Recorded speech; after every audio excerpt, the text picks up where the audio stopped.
Hello everyone, I'm Pastor Tamaka, Apostolic Believers of Christ International, this is your channel. Don't forget to like, share, subscribe, and post notification bell for update every day the new videos. Thank you so much. God bless us all. Magandang umaga po sa lahat sa ating mga viewers, listeners dito po sa ating channel sa Facebook. Ang kapayapaan at habag ng Diyos ay sumasa atin lahat sa magitan ng ating Panginoon sa Kristo. Ito piling ko di Cristo Jesus, Pastor Tamaka, Apostolic Believers of Christ International. Pero sa lahat, salamat tayo sa Panginoon sa kanyang kabutihan. Hindi po tayo pinabayaan ng Diyos sa bawat araw. Patuloy po tayo na ginagabayan ng Panginoon sa ating mga pangailangan, sa ating mga lakad sa bawat araw. Patuloy po tayo na ginagabayan at iningatan tayo ng Diyos. Sinabi niya sa Psalms 91 verse 11, at magpuan ng anghel sa daan upang ingatan ka. Kaya hindi po tayo nanaig, hindi po tayo nagtatagumpay sa ating mga pamumuhay, hindi po sa tulong ng ating Panginoon. Kaya pasalamat tayo sa ating Panginoon na hanggang sa mga araw na ito ay tayo po nagkaroon ng mga bagay at mga pangarap natin ay pinagkaloob ng Diyos yan. Si Ecclesiastes, kung mangaral, Kabanata 6, Talata 2, na karangalan, kapurihan, kapangyarihan ng tao, lahat ng bagay na kanya nakamtan ay galing sa Panginoon. Ngunit, maging walang kabuluhan din ang lahat dahil po na nagkamit man tayo ng mga bagay pero maiwan din natin yan sa ating pag-alis sa libutan. Kaya ating gagawin, pagandaan lang po natin ating pag-alis, kasi sa ating pag-alis sa libutan, mga kapatid, ang kasunod dyan ay hatol naman. Kaya dapat alam po natin ang ating katayuan sa harapan ng Diyos para po na mapakinabangan natin mga panahon na ipinabubuhay po natin na hanggang sa mga araw na ito ay pinagpala tayo ng Panginoon dahil po sa kanyang habag. At sabi ng Biblia na kahit na kung maangkin man natin ang karangalan, kapurihan kung mga bagay na ating hinangad, subalit magiging walang kabuluhan din ang lahat dahil maiwan naman natin yan. Hindi man natin madadala yan, mga kapatid, hallelujah, sa ating pag-alis sa libutan. Kaya sinabi Biblia sa Hebreo chapter 9:27, minsan mamatay ang tao pagkatapos hatol na. Kaya gagawin natin, mga kapatid, dahil hatol na po ang kasunod, kapag namatay po tayo, hatol na po.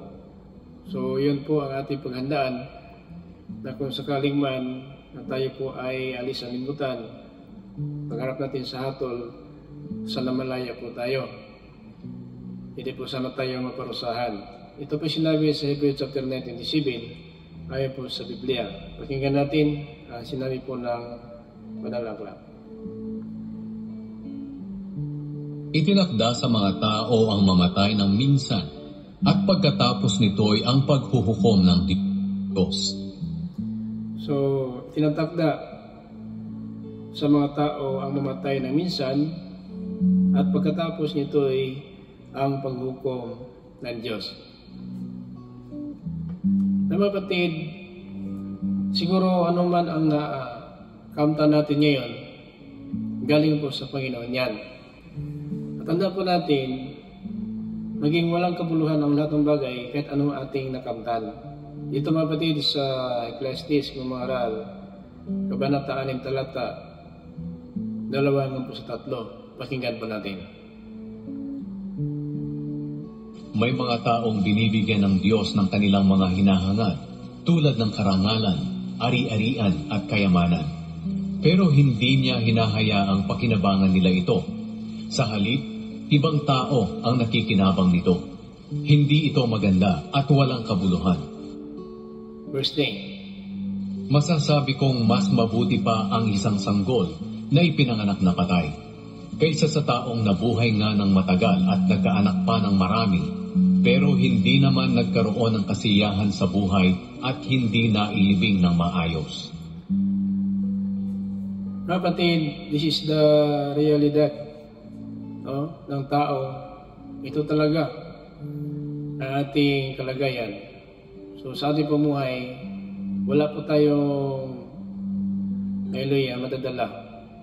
Kung ano man ang naabot natin, kayamanan, ay ito po hinangad natin.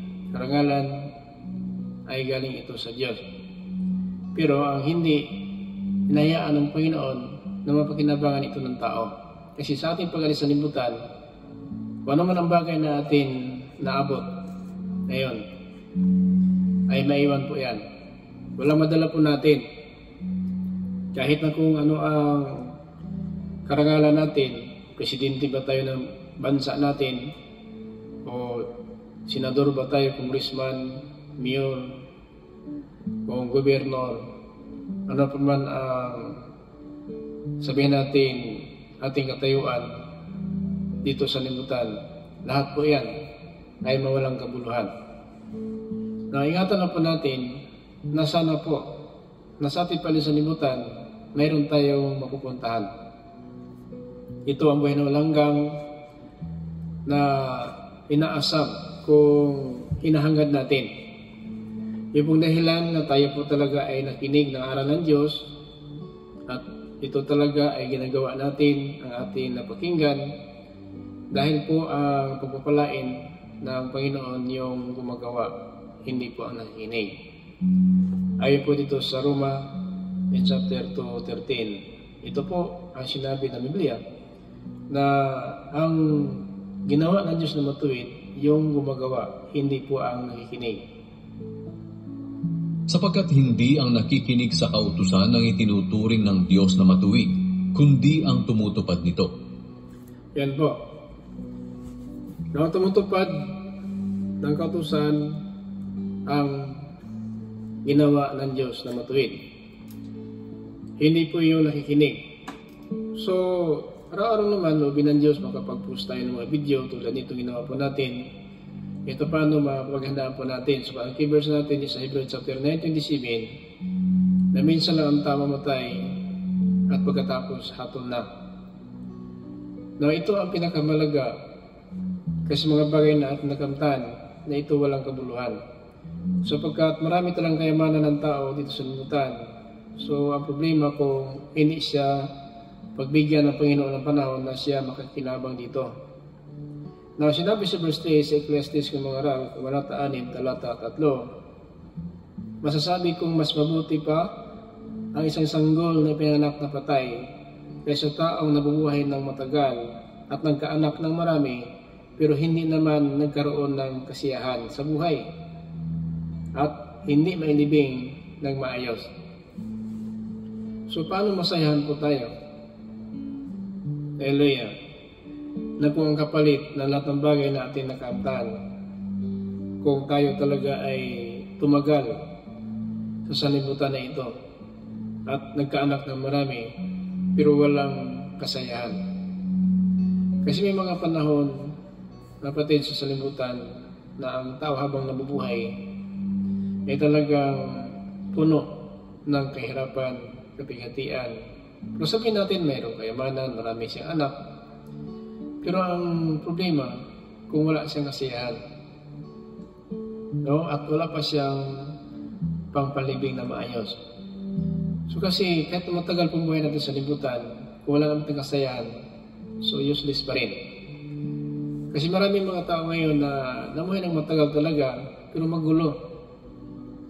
Magulo ang buhay dahil po na talagang tulad ng ang kanyang kamag-anak, ang kanyang mga anak, ang kanyang mga apo ay malayo sa kanya, walang malapit sa kanya.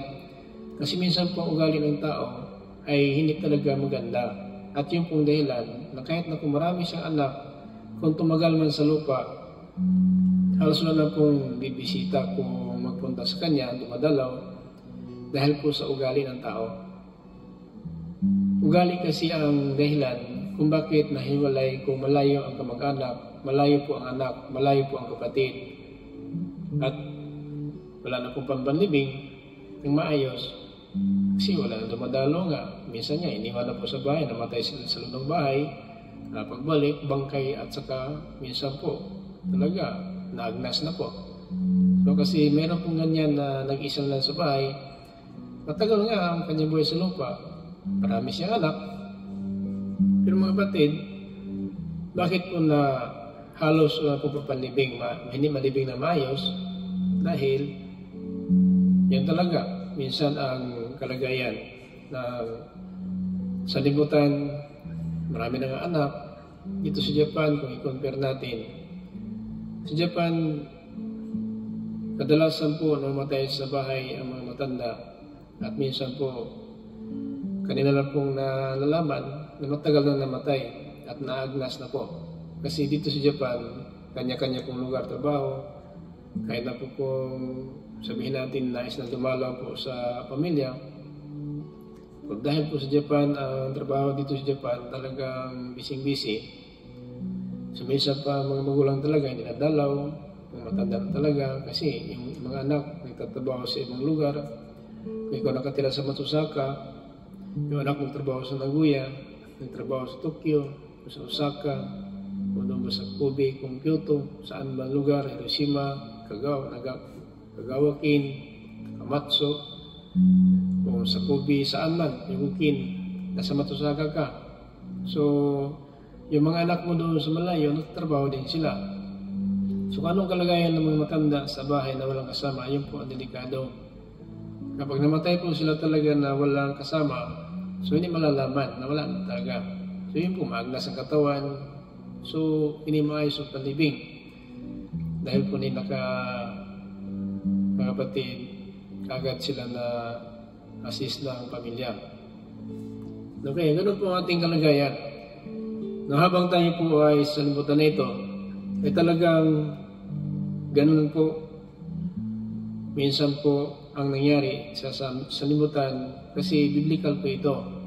Na mabuti pa daw ang isang sanggol na hindi na po pinanganak kung nabuhay, kung hindi patay na, kaysa manganak kung mabuhay man tayo ng matagal sa lupa at manganak ng marami pero hindi naman nagkaroon ng kasiyahan sa buhay at hindi na malibing ng maayos. Kasi kung maabot ka ng katandaan mo ng 90 ka na, so marami ka ng karamdaman, marami ka ng problema, gusto mo sanang mamasyal, pero sa katandaan mo na talaga ay talaga mahirap na. So wala ka ng kasayahan dyan kasi yun na po ang panahon, matagal na ang buhay natin sa lupa pero wala ng kasayahan dahil po kapatid, maraming naramdaman, maraming sakit at saka pamilya natin malayo na po. So yun po ang dahilan, wala kang kasayahan at wala pa, hindi pa nalibing ng maayos.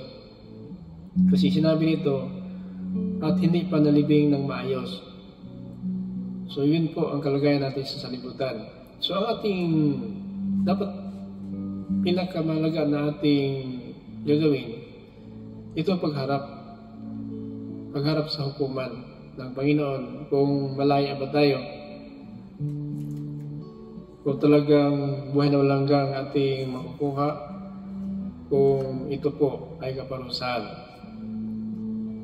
Now, habang buhay pa tayo may pag-asa dito sa libutan, ang gawin natin, ngayon na po, dapat makinig tayo ng aral ng Diyos, salisikin ang kasulatan at gawin natin. Ano po ang dapat nating gawin? Siguro sa katagalan ng buhay natin sa libutan, hindi ba tayo magtatagal? Pag ikaw abot na 70 o 80, so talaga malapit na.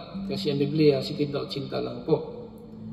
So abot ka pa ng 90, medyo malakas ka pa, pero talagang malapit na ang papanaw. No? Pakinggan na lang natin mga kapatid dito po sa sulat ni Salmista David, dito po sa Psalms, mga kapatid, chapter 90 verse 10. Ito po ang sinabi ng Biblia. 90 verse 10, ito po sa Psalms. Pakinggan natin.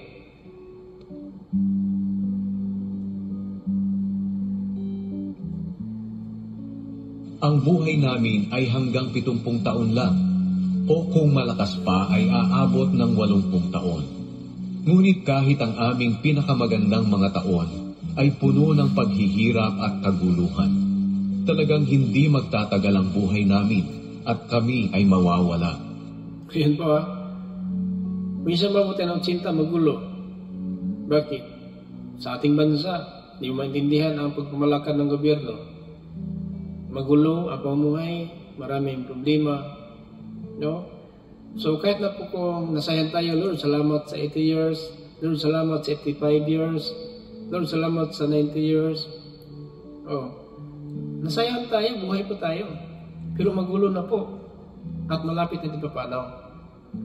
Malapit na. 70 o 80. So ibig sabihin, kung ang maximum 70, kung malakas ka pa 80, kung malakas ka pa sa 80, mag-90 ka pa. Ayaw po sa lakas. Ang buhay namin ay hanggang 70 taon lang, o kung malakas pa ay aabot ng 80 taon. Kung malakas pa, kasi 70 maximum. Kung malakas ka pa 80. O kung malakas ka pa sa 80, abot pa ka ng 90. Kung malakas ka pa sa 90, abot ka pa ng 100. Diba? So gano'n lang po. Pero abot tayo ng maximum 70. So kung malakas ka pa 80, malakas ka pa 90, ang problema, puno naman kahirapan. Ngunit kahit ang aming pinakamagandang mga taon ay puno ng paghihirap at kaguluhan. So, diba Lord, salamat sa 80 Lord. Kasi gusto pa natin makita ating mga apo, makita pa natin pamilya natin, masaya po sila. Kahit nakapo na po tayo, pero napakaganda tingnan po ang mga apo natin, masaya din sila. Kaya lang, may kasamang kaguluhan. Digmaan sa Ukraine, digmaan sa Russia, digmaan sa Israel, Hamas, Gaza ko, Lebanon, o US, o Iran, marami pang kaguluhan. Totoo nga. Pero, ang mga balita sa TV, social media, kung tingnan mo, magulo. Buhay pa nga tayo. Nagpasalamat sa Panginoon, abutin na 80, tugad with the glory. Bakit? Kung 80 ka na, makita pa yung apo mo. O kung apo sa tuhod, makita mo pa yun. Kung abot ka ng 90, so masaya ka talaga. Sinrili nga. No, umabot na 99 na ngayon. O, di ba? So, isang taon na lang, mag 100 years century na po ang kanyang buhay. So, dahil po sa lakas. So, kahit na po, sabihin natin, kaya nga sabi ng Mananaklat, may tanong ako, Jeremias sa Panginoon, kung bakit po umunlad ang masama? Kahit masama umunlad. Kasi ang Panginoon talaga mapagbigay. So, ito po ang sinabi Biblia sa Jeremiah chapter 12 verse 1. Ang sabi ni Jeremias, may tanong lang ako, Panginoon. 12 kabanata. Panginoon, kapag nagrereklamo po ako sa inyo, palaging makatarungan ang tugon ninyo. Pero ngayon may tanong po ako tungkol sa katarungan nyo. Bakit po umuunlad ang masasamang tao? Bakit po mapayapa ang buhay ng mga taong taksil sa inyo? Diba? So kahit na po masamang tao, naunlad, pinagpala ng Diyos. Kaya si Prophet Jeremias nagtanong po siya, bakit yung masamang tao taksil sa iyo? Bakit maunlad ang buhay, mga masamang tao? Kasi ang Panginoon talaga mapagbigay. Kahit masama naman sila, so hindi sabihin na masama, pinabayaan ng Diyos. Meron lang pong kaibahan sa matuwid sa masama. Sa araw ng paghatol, talagang masama, papunta talaga sa impyerno. Pero sa pagpapala, kahit masama sila, may pagkain, may damit, may lakas, may hininga, no? May negosyo. Kahit masama po sila sa Panginoon, may negosyo pa rin sila. Meron po kanilang mga sasakyan. Maging mayaman talaga. Kaya tanong po ni Prophet Jeremias sa Panginoon. 12 kabanata. Panginoon, kapag nagrereklamo po ako sa inyo, palaging makatarungan ang tugon ninyo. Pero ngayon may tanong po ako tungkol sa katarungan nyo. Bakit po umuunlad ang masasamang tao? Umuunlad ang masasamang tao. Kasi hindi man sinasabi na masama siya, hatulan natin. Kasi may mga tao masama na ngayon matuwid na naman. So kahit sabihin natin masama, hindi masama, pinabayaan ng Diyos. Kasi kahit masama sila, pumatay, Nangalo niya kiapid, nakimisdiyusan, mga bayat mga tumbid, mga tungayo, naglalasing, mga sakim, mga mandarambong. Pero buhay pa rin sila. Pinagpala. Kaya lang masama pumuhay nila. Kaya nga may mga korupsyon, no? Bakit may korupsyon? Kasi yun talaga. Kaya yung mayaman silang korupsyon. Masama sa Panginoon yan. Pero talagang naging mayaman sila sa korupsyon. Bilyon-bilyon ang pira na galing po sa panganakaw ng kaban ng bayan, kung ano ba, kaban ng pamilya, o sa bangko, nag-hold up. Pero kahit na po nag-hold up sila, masama talaga yung mga ginawa nila, mayaman pa rin kasi big timer po sila, nag-hold up nga. Pero hindi naman sinasabi na pinatay ka ng Diyos. Kaya nga may tanong si Propeta Jeremias, bakit po ganon? Bakit po mapayapa ang buhay ng mga taong taksil sa inyo? No? Bakit mapayapa ang buhay ng mga taong taksil sa inyo? Kasi hindi masipis sabi na kahit masama siya ngayon, hatulang ka. Hindi po kasi ang Panginoon, alam po ng Panginoon kung anong klaseng tao yan. Ang problema, kung diyan ka na lang talaga mamatay sa kasamaan mo, hindi mo na pagbigyan ang Diyos, talaga may impyerno ka. Pero yung masama po si taas ng krus, kriminal ang tawag, kriminal po. No, kriminal ang tawag. Pero bakit nangako ang Panginoon? Ngayon, ikasama kita sa paraiso. Kasi habang buhay pa ang tao may pag-asa. Namatay ang kriminal po sa kanyang kasalanan ginagawa. E huwag hayaan naman, mamatay tayo ngayon na hindi po tayo magbalik sa Panginoon. Kasi yun po ang history ng cross. Mayroon talagang napahamak, mayroon naman pinangakuhan ng Panginoon. Naparehan naman sila namatay, yung kriminal, dalawa pong kriminal ito. Pero isa lang po ang nagkaroon ng pangako ng Panginoon. No? Dalawang kriminal po ito, Lucas 23:39 hanggang sa 43. Ito po ay kunan po natin na isang halimbawa. Hallelujah. Na isang kriminal na ito talaga ay pinangakuhan ng isa naman ay napastangan, no, inusulto ang Panginoon. 23:39-43, pakinggan natin. Ininsulto rin si Jesus ng isa sa mga kriminal sa tabi niya. Hindi ba ikaw ang Kristo? Iligtas mo ang sarili mo, pati na kami. So yun po ang ginawa ng isang kriminal, insulto. Masama po yung insulto, masama. Yung mga kapatid. So, yung kanyang kasamaan, tanda po natin, sila napako sa cross sa kanilang pagiging kriminal. So, bakit napako? Dahil sila kriminal. Pero yung pang-insulto niya sa Panginoon, yun po mabigat na sinabi ng Panginoon talaga sa Mateo 12:31. Lahat ng kasalanan ng tao patawad, pero yung mapastangan ng Espiritu Santo yung mapatawad. So, inusulto niya ang Espiritu Santo kung anak ng Diyos. Kasi Espiritu po ang Diyos, Espiritu din yung anak, naging tao lang. So, inusulto niya yung po ang anak ng Diyos. Kaya yung po kasalanan na hindi mapatawad, pero napako siya sa cross sa kanyang pagkriminal. Pero yung hindi nakasali doon, yung kanyang pag-insulto sa Panginoon. Kasi insulto po, isa lang pinangakuhan. Kahit pares lang namatay sa taas ng cross, tatlo sila. Pero isa lang pinangakuhan. Dahil po kahit namatay siya sa kanyang pagkriminal, pero may takot pa rin siya sa Diyos. Pakinggan natin sa 40-41. Pero sinaway siya ng isa pang kriminal na nakapako. Hindi ka ba natatakot sa Diyos?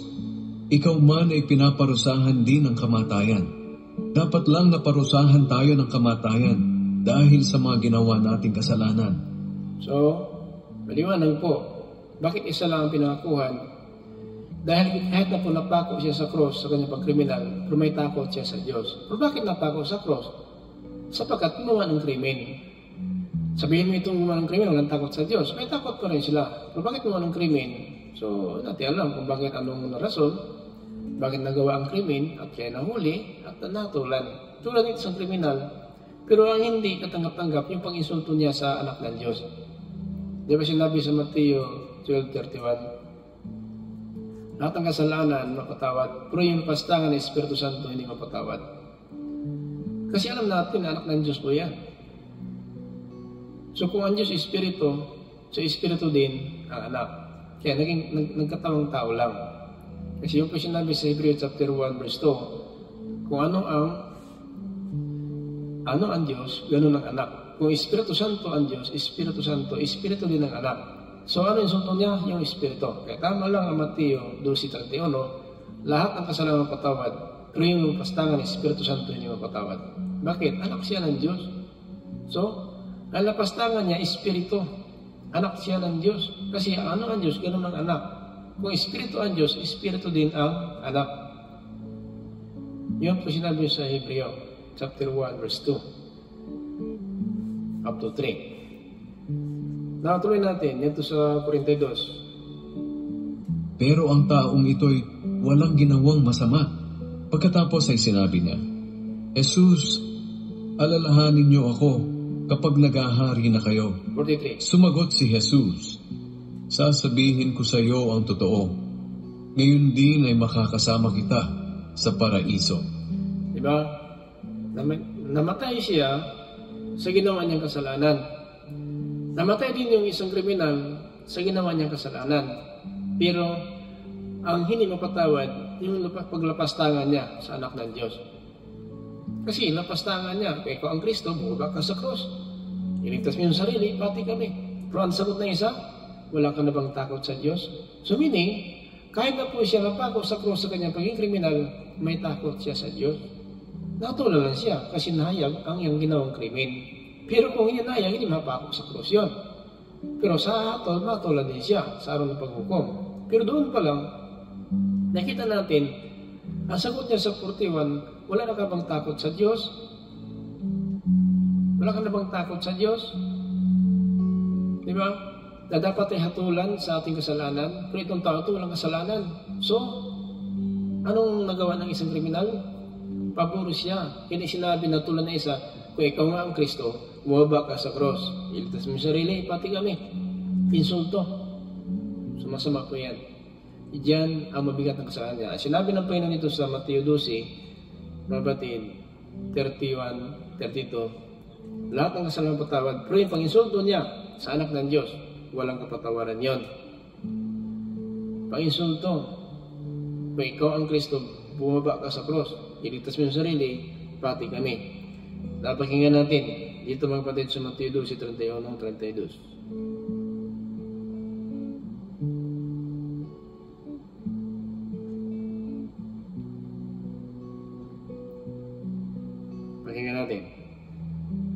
Sinasabi ko sa inyo na ang lahat ng kasalanan, pati na ang paglapastangan sa Diyos ay mapapatawad.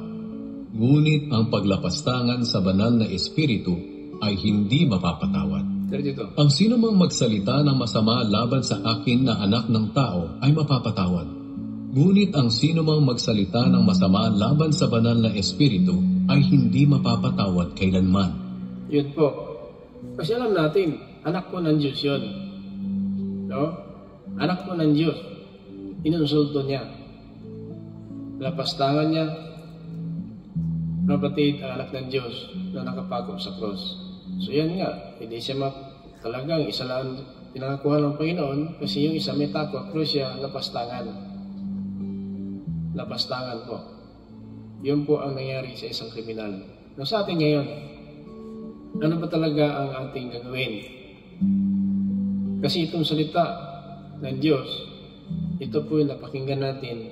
Kung ito po ay baliwalain natin, yan ang mabigat ng kasalanan. Pero yung kriminal na isa, paglapastangan niya ng anak ng Diyos, yun po mabigat na kanyang ginagawa. Pero yung isang kriminal, bayad siya sa kanyang nagawang krimen. Subalit, kahit namatay siya sa cross, pero may takot pala siya sa Diyos. Kaya sabi niya, wala ka na bang takot sa Diyos? Kaya tulad-tulad natin, dapat natin tanggapin ito kasi nagkasala tayo. Pero ang tao na ito, walang kasalanan. So, pipuro siya sa Panginoon Kristo. Pero yung isa, lapastangan. Kaya hindi talaga mapatawad ang lapastangan ng Espiritu Santo. Kasi kung ano ang Diyos, Espiritu, Espiritu din ang anak. Pakinggan natin, may proof ba tayo, Pastor? May proof tayo, Hebreo chapter 1, verse 2 up to 3. Pakinggan natin. Ngunit nitong mga huling araw, nangusap siya sa atin sa pamamagitan ng kanyang anak. Sa pamamagitan niya nilikha ng Diyos ang sanlibutan, at siya rin ang pinili niyang magmay-ari ng lahat ng bagay. Sa kanya makikita ang nagniningning na kadakilaan ng Diyos, at kung ano ang Diyos ay ganoon din siya. So kung Espiritu ang Diyos, Espiritu din ang anak. Ano napastangan niya? Espiritu. Anak siya ng Diyos. Nagkatawang tao lang ang Espiritu. Kasi ang Espiritu hangin, hindi makita. So, ang napastangan niya, hindi yung katawan, yung nasa loob ng katawan, yung Espiritu Santo, yung Espiritu ng Diyos. Mga batid, hanap po natin, siya Espiritu, sapagkat ang Diyos Espiritu. So, ano ang katangian ng anak? Espiritu din. Kung Diyos ang Ama, so, Diyos din ang anak. Pero, hindi siya maka-level up sa kanyang Ama, kasi anak lang talaga siya. Kasi yun pinatunayan ni Apostol Juan, mga batid, sa sulat ng Apostol Juan sa 1:17. Ito yung sinasabi. 1:17 sa Juan. Pakinggan natin na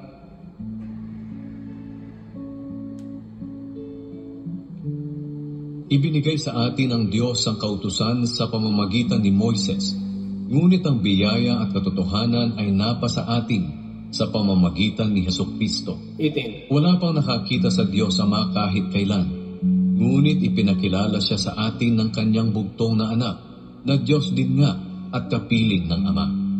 Anong anak? Diyos din nga. So, kung Diyos ang Ama, Diyos ang anak. Pero may makapangyarihan na Diyos, iisang Diyos na Almighty God the Father.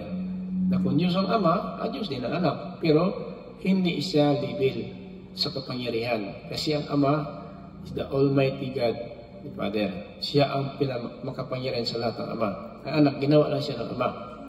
So yun po. Pero kung sabihin natin, Diyos ba si Kristo? Diyos din siya. Kasi kung ano ang Ama, ganoon ang anak.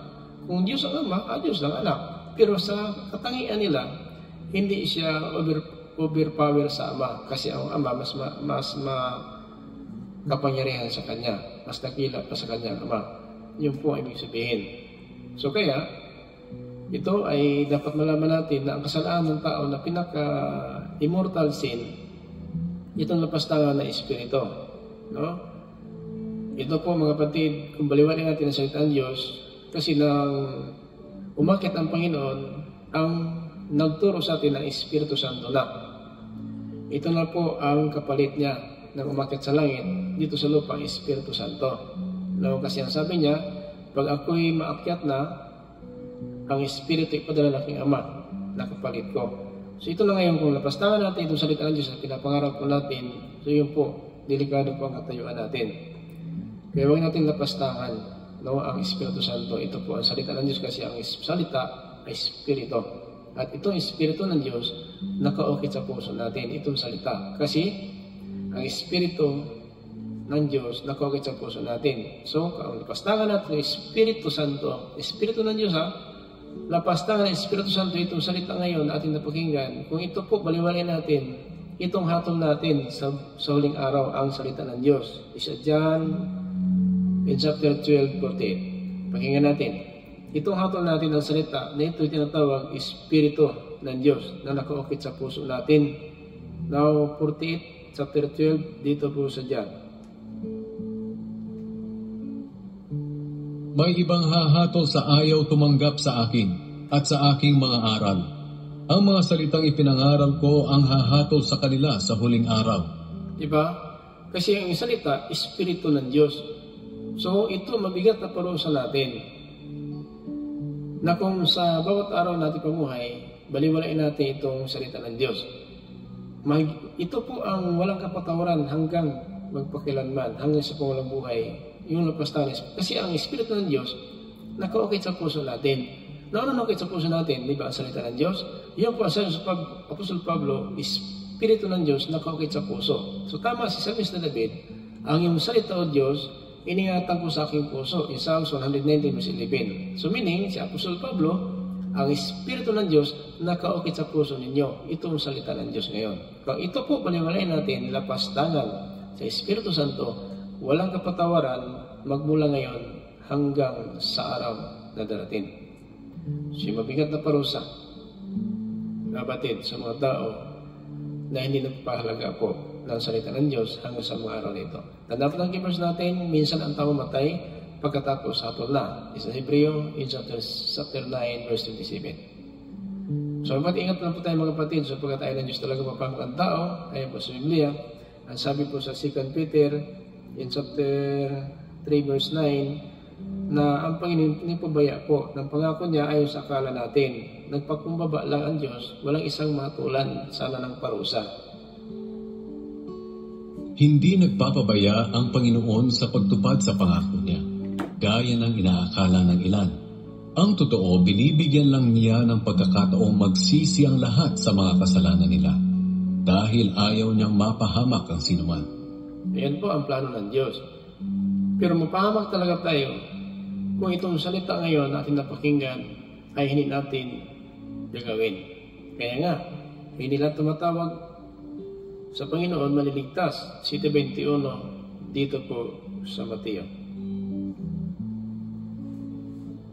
Marami ang tumatawag sa akin ng Panginoon, pero hindi ito nangangahulugan na makakapasok sila sa kaharian ng langit.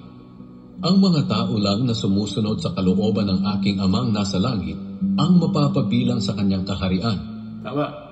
Kaya kung ito napakinggan natin, na ito sinabi sa Pablo, Espiritu ng Diyos, nakaukit sa puso natin, kung baliwalain natin ito ang hatol natin. Ang salita ng Diyos, kapatid, na ayon po sa John 12:48. Napakinggan natin sa 2 Corinthians chapter 3 verse 3 dito magtapos, kapatid.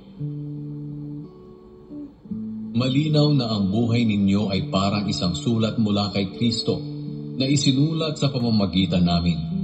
At hindi tinta ang ginamit sa sulat na ito, kundi ang Espiritu ng Diyos na buhay. At hindi rin ito ay sinulat sa malapad na mga bato, kundi sa puso ng mga tao. Nasasabi namin ang mga ito dahil sa mga ginagawa ni Kristo sa pamamagitan namin. Maliwanag mga kapatid, ang Espiritu ng Diyos nakaukit sa puso ng mga tao. Yun, kung lapastangan natin ang salita ng Diyos ngayon na pakinggan natin, kaya nga, hindi lahat ng tumatawag sa akin, Panginoon, ay makapasok sa langit, yung tumutupad lang ng kalooban ng aking Ama na sa langit.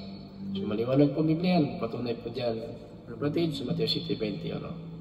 Salamat po sa lahat mga verse natin, listeners, dito po sa YouTube channel, Facebook, nawing kapayapaan at habag, biyaya ng Diyos, ay sa atin lahat, sa magitan ng ating Panginoon Kristo. Ito po yung lingkod kay Kristo Jesus, Pastor Tomaka Apostolic, Believers of Christ International. Mentioning to us, grace, mercy, and peace be with us, Jesus Christ. Amen.